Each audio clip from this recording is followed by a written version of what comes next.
এবং পুরো ফিল্ডের দায়িত্বটা আসিফ বাকের প্রধানত দেখতো এবং তাদের সাথে রিফাত আসিফ তাদের ওরা সমন্বয় করতো। এবং মানে এক আন্দোলনে একটা পর্যায়ে হয়েছে আমি ফিল্ড থেকে অনেক বেশি বিচ্ছিন্ন হয়ে গেছিলাম, মানে আমাকে যেহেতু উপর লেভেলে অনেকগুলা যোগাযোগ বা অনেক কিছু ডিসিশন মেকিং থাকতে হইতেছে।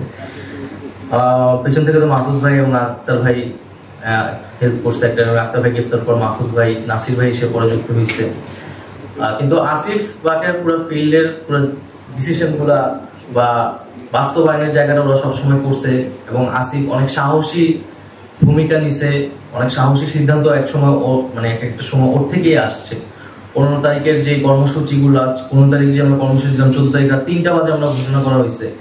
বেসিক্যালি কর্মসূচির কথা আমি জানতাম না, কারণ আমাকে কানেক্ট করা যাচ্ছিল না। ও ওই কর্মসূচিটা ঘোষণা করে ফেলছে যাদের সাথে যোগাযোগ করতে পারছে। আমাদের মধ্যে এরকমও হয়েছে যে আমরা যে খুব সবসময় যোগাযোগ করে সিদ্ধান্ত নিতে পারছি এরকম না, কিন্তু কেউ একজন যখন একটা সিদ্ধান্ত দিয়ে ফেলছে আমরা সবাই সেটাকে মনে করছি এবং সেই সিদ্ধান্তটা আমরা সবাই মিলে বাস্তবায়নের চেষ্টা করছি। লং মার্চ একদিন আগায় আনার ঘোষণা এটা আসিফের মুখ থেকেই প্রথম গেছে। আসিফ এই সিদ্ধান্ত নিচ্ছে। আমি তখন শাহবাগে আটকা, আমার পক্ষে আমাকে জানানো হয়েছে যে আগায় নিয়ে আসা হচ্ছে ওকে।